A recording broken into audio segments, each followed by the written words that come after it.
శ్రీమాత్రే నమ. జయ గురు దత్తాత్రేయ నమ. ఈ వీడియోలో మనం మార్చి 17వ తారీఖు నుంచి 23వ తారీఖు మధ్యలో కర్కాటక రాశి వారికి జరగబోయే వార ఫలాలు ఏ విధంగా ఉండబోతున్నాయి అన్న విషయాన్ని మనం ఈ వీడియోలో పరిశీలిద్దాం. కర్కాటక రాశి వారికి మరి ఈ వారంలో అదృష్ట యోగాన్ని కలిగించే గ్రహాలు పరిశీలించినప్పుడు ముఖ్యంగా ధనాధిపతిగా ఉన్నటువంటి సూర్యుడు భాగ్యస్థానంలో సంచరించడం ఒక అదృష్ట యోగం.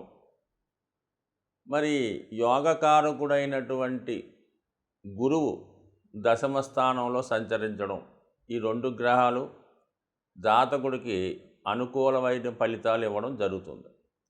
ఇంచుమించుగా 3 గ్రహాలు అష్టమ స్థానంలో సంచరించడం అన్నది జాతకుడికి ఒక విధంగా ఇబ్బందిని కలిగించే విషయంగానే మనం పరిశీలించవలసి ఉంటుంది. ఆల్రెడీ శని అష్టమ స్థానంలో ఉన్నాడు. దానివలన జరుగుతున్నటువంటి ఇబ్బందులు ఆల్రెడీ ఈ రాశి వారికి అనుభవంలోని విషయమే. మరి శుక్రుడు కూడా అష్టమంలోకి రావడం జరిగింది. సో దీనివల్ల ఏమైందంటే శుక్రుడు అష్టమంలోకి వచ్చినప్పుడు జాతకుడికి స్త్రీల వలన అవమానాలు రావడం జరగచ్చు. అలాగే ఆర్థిక సంబంధించిన విషయాల్లో మాట పడవలసి రావడం జరగచ్చు. ఎవరికన్నా ధనం ఇస్తానంటే సకాలంలో ఇవ్వలేకపోవడం వల్ల, మీకు ఎవరైతే ధనం ఇస్తారనుకొని మీరు ఏదన్నా కార్యక్రమాలు పెట్టుకుంటే వాళ్ళు ఇవ్వకపోవడం వల్ల, మొత్తం మీద స్త్రీల వలన ఆర్థిక సంబంధించిన విషయాల వల్ల ఇబ్బంది పడే అవకాశం ఉన్నది. ముఖ్యంగా కుజుడు దశమ స్థానాధిపతిగా అష్టమంలో ఉండడం, ఉద్యోగ సంబంధించిన విషయాల్లో ఏదైనా ఒక పొరపాటు రావడం కానీ, అనుకోకుండా మీ మీద ఏదైనా వృత్తిపరమైన నిందలు రావడం కానీ జరిగే అవకాశం ఉన్నది. సో ఏదైనా మరి అష్టమ స్థానంలో ఉన్నటువంటి కుజ శుక్ర శని గ్రహాలు స్త్రీలకైతే భర్త వలన కానీ, భర్త తరపు బంధువుల వలన కానీ ఇబ్బందులు అవమానాలు రావచ్చు. అదే అబ్బాయిలైతే భార్య వల్ల కానీ, స్త్రీల వల్ల కానీ, భార్య తరపు బంధువుల వల్ల కానీ అనుకోని ఆపదలు ఇబ్బందులు రావచ్చు. సో అలాగే ప్రయాణాలు చేస్తున్నప్పుడు కానీ, ప్రమాదకరమైన వృత్తిలో ఉన్నవాళ్ళు చాలా జాగ్రత్త పాటించడం చెప్పుకోదగ్గ సూచన. ఇక గురువు దశమ స్థానంలో ఉంటూ జాతకుని సత్కర్మలకి అంటే మంచి కార్యక్రమాలకి ప్రోత్సహిస్తూ ఉంటాడు. ఎక్కువగా ఆధ్యాత్మిక దైవ సంబంధించిన కార్యక్రమాల్లో పాల్గొనేలాగా ఉండడం, శుభకార్యాలకు సంబంధించిన విషయాల్లో ఏదైనా శుభకార్యం కానీ, పూజా కార్యక్రమాలు కానీ, ఏదైనా దగ్గరలో ఉన్నటువంటి దేవాలయాన్ని సందర్శించే ప్రయత్నాలు జరుగుతాయి కూడా. ఎక్కువగా ఆధ్యాత్మిక కార్యక్రమాల్లో పాల్గొంటూ ఉంటారు. సో ఏదైనా జాతకుడికి గురుబలం ఉండడం వల్ల సమయానికి ఈ కర్కాటక రాశి వారికి కొన్ని విషయాలు ముందుగానే తెలుస్తూ ఉంటాయి. మనం ఈ విధంగా చేయడం వల్ల ఇది జరగవచ్చు, అందుకని ఈ విషయంలో జాగ్రత్తగా ఉండాలి, ఫలానా వ్యక్తి మనకి వచ్చేటంటే ఏదో ప్రాబ్లం పెడతాడు అని తెలుస్తూ ఉంటుంది. అయినప్పుడు కూడా తెలిసి కూడా వాళ్ళ పొరపాటు చేస్తూ ఉంటారు. అటువంటి వ్యక్తులతో పరిచయం పెంచుకోవడం కానీ, వాళ్ళతో స్నేహం కానీ చేస్తూ ఉంటారు. అంటే ఎప్పుడూ కూడా తెలిసినా కూడా పొరపాటు చేస్తూ ఉంటారు. అందువల్ల ఏంటి వీళ్ళు మరి ఏదైనా వాళ్ళకి మనసుకి ఒక విషయం తెలిసినప్పుడు, వాళ్ళకి ఏదన్నా ఒక దైవ సంకల్పం ద్వారా ఒక మెసేజ్ వచ్చినప్పుడు దాన్ని ఖచ్చితంగా వీళ్ళు నమ్మాలి.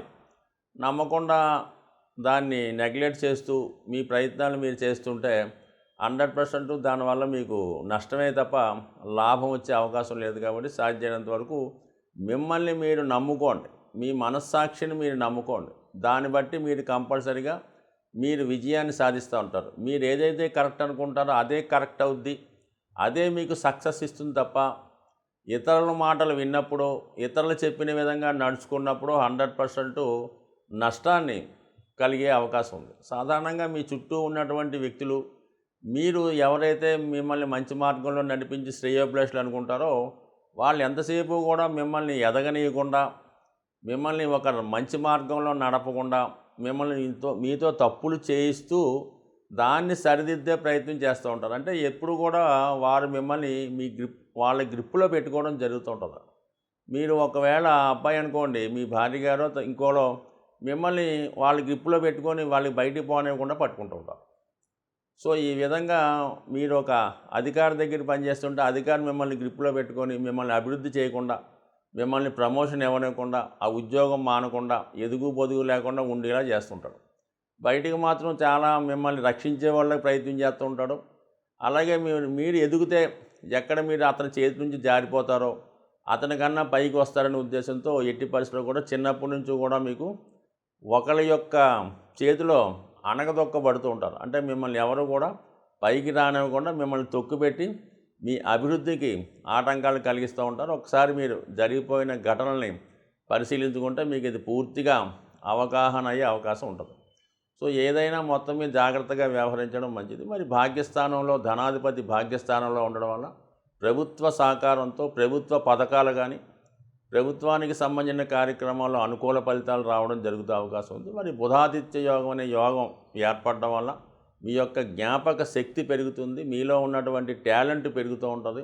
విద్యార్థులకి విదేశ ప్రయత్నాలు ఫలించే అవకాశం ఉన్నది. సో ఏదైనా మరి ఈ వారం మీరు రవిని బాగా స్ట్రెంత్ చేసుకొని ప్రతిరోజు సూర్య నమస్కారం చేసుకొని ఆదిత్య ఉదయం లాంటివి చదువుకుంటే మిగతా గ్రహాల యొక్క ఫలితాన్ని రవి తన సంపూర్ణ ఫలితాన్ని ఇచ్చి మిమ్మల్ని సర్వదా రక్షించే అవకాశం ఉంటుంది.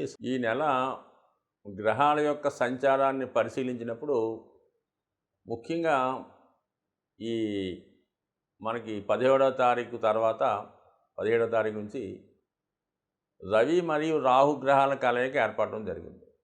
అంటే ఇది ఒక విధంగా ఒక పితృదోషం లాంటిది. అంటే ఈ ప్రభావం ఎవరి జన్మజాతకంలో రవి అంటే వాళ్ళ జన్మజాతకంలో రవి రాహుతో కలిసి కానీ శనితో కలిసి కానీ ఉంటే ఇప్పుడు ఈ రాహు రవితో కలిసి ఉండడం వల్ల జాతకుల మీద ఆ పితృదోష ప్రభావం చూపిస్తూ ఉంటుంది. అలాగే ఇంకొక విధంగా ఇది సంతాన దోషం కూడా. ఎందుకంటే ఈ సూర్యుడు సహజ పంచమ స్థానాధిపతి, అలాగే రాహుతో కలిసి ఉండడం వల్ల ఒక విధమైన సర్పదోషం కూడా ఏర్పడింది. ఈ రెండు ఎవరి జాతకంలో అయితే ఏర్పడతాయో వాళ్ళకి ముఖ్యంగా వాళ్ళ అభివృద్ధి చాలా వరకు ఆగిపోతూ ఉంటుంది. ముఖ్యంగా కుటుంబంలో శుభకార్యాలు వాయిదా పడుతుంటాయి. అలాగే పిల్లలకి సరైన ఉద్యోగాలు రాక, వివాహం జరగక ఇబ్బంది పడుతూ ఉంటారు. వ్యక్తిగతంగా జాతకుడు కూడా ఏదో ఒక బలహీనతకి లోనై దాంట్లో ఇబ్బంది పడుతూ ఉంటాడు. కొంతమందికి దీర్ఘకాలిక అనారోగ్యం కలుగుతూ ఉంటుంది. కుటుంబంలో ఎవరో ఒకరికి ఏదో ఒక హెల్త్ ప్రాబ్లమో, ఏదో ఉద్యోగ ప్రాబ్లమో, లవ్ ఫెయిల్యూర్ ఉంటూ కుటుంబ సమస్యలతో సతమతం అవుతూ ఉంటారు. ఆ కుటుంబంలో ఏదన్నా శుభకార్యం వచ్చిందంటే ఏదో ఒక చెడు కార్యక్రమం జరుగుతూ ఉంటుంది. వరుసగా ఏదో చెడు వార్తలు వినవలసి ఉంటుంది. సో ఈ కారణం వల్ల ఇప్పుడు మళ్ళా అటువంటి ఈ ఈ యోగం అంటే రాహు ప్లస్ రవి కలిసి అటువంటి దోషం మళ్ళా జాతకంలో ఏర్పడడం వల్ల సుమారుగా నెల రోజులు ఏర్పడుతూ ఉంటుంది. మనకి ఇంచుమించుగా మార్చి 14 నుంచి ఏప్రిల్ 14 మధ్యలో ఏర్పడినటువంటి ఈ పితృదోషం, అలాగే సర్పదోషం, ఈ కారణాల వల్ల జాతకులకి అంటే రవి ప్రతి ఒక్కళ్ళ జాతకంలో ఆత్మకారకుడు అవుతుంటాడు. ఈ రవి ఎప్పుడైతే రాహుతో కలిసి ఉన్నాడో ఈ ప్రతి ఒక్కరు కూడా ఇతరులను నమ్మి మోసపోవడం, ఏదో పదవి వస్తుందని ఎవరినో ఆశించడం, చివరికి భంగపడడం, ఏదో మనం మంచి కార్యక్రమం కోసం వెళ్తూ ఉంటే అక్కడ ఉన్నటువంటి చెడు కార్యక్రమం మన మీద పడి లేనిపోని నేరాల్లో ఇరుక్కోవడం, ఇలాంటివన్నీ అవకాశం ఉన్నాయి. ముఖ్యంగా అధికారులకి, లేదంటే మీ తండ్రి గారికి, లేదంటే మీ సంతానానికి, అంటే మీరు ఒక సంస్థలో పనిచేస్తుంటే మీ యజమానికి కూడా ఏదో ఒక స్కామ్లో ఇరుక్కోవడమో, ఏదో ఒక ఇబ్బందిలో మారడమో జరుగుతుంటుంది. అలాగే ముఖ్యంగా ఎవరికి ఏదైనా పర్వాలేదు, ఇబ్బంది పడరు, కానీ సంతానానికి ఏదైనా ఇబ్బంది కలిగినా, ఏదైనా చికాకులో ఇరుక్కున్నా ఖచ్చితంగా ప్రతి ఒక్కరు ఎక్కువ ఆందోళన పడుతుంటారు. అటువంటి సంతానానికి సంబంధించిన విషయాల్లో మరి చెడు వార్తలు వినడం కానీ, వాళ్ళు ప్రవర్తన విషయంలో కానీ, యాటిట్యూడ్ విషయంలో కానీ, చదువు విషయంలో కానీ కొంత ఇబ్బందులు ఎదుర్కోవడం కానీ, కొన్ని అలాంటి విషయాలు తెలుసుకోవడం వల్ల కొంత మనస్తాపానికి గురయ్యే అవకాశం ఉంది. కాబట్టి కంపల్సరిగా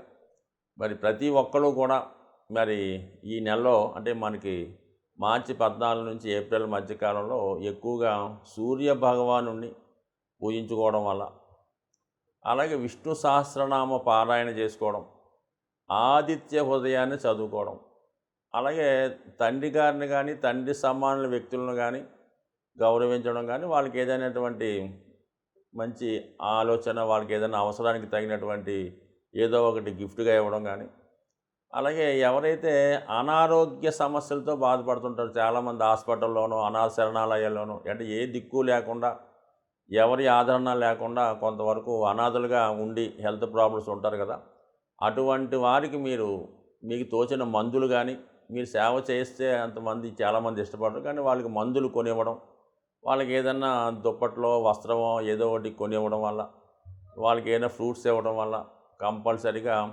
రాహు యొక్క మంచి ఫలితాలు పొందే అవకాశం ఉంటుంది. సో అలాగే గోవుని పెంచడం వల్ల కానీ, గోవుల్ని రక్షించడం వల్ల కానీ, గోశాల చేస్తున్న వారికి డొనేషన్ ఇవ్వడం కానీ మంచి ఫలితాన్ని మీరు పొందగలరు. అంటే జ్యోతిష్య శాస్త్రంలో ఉన్నటువంటి అన్ని రకాల దోషాలకి గోసేవను మించిన పరిహారం అనేది 100% కలుగుతూ ఉంటుంది. కాబట్టి మరి గోవుల్ని రక్షించడం వల్ల, వాటిని ప్రేమించడం వల్ల, వాటికి ఆహారం ఇవ్వడం వల్ల, వాటిని రక్షించడం వల్ల 100% మీకు జాతకంలో సర్వదోషాలు పరిహారమై అంతా శుభం జరగాలని ఆశిస్తూ స్వస్తి.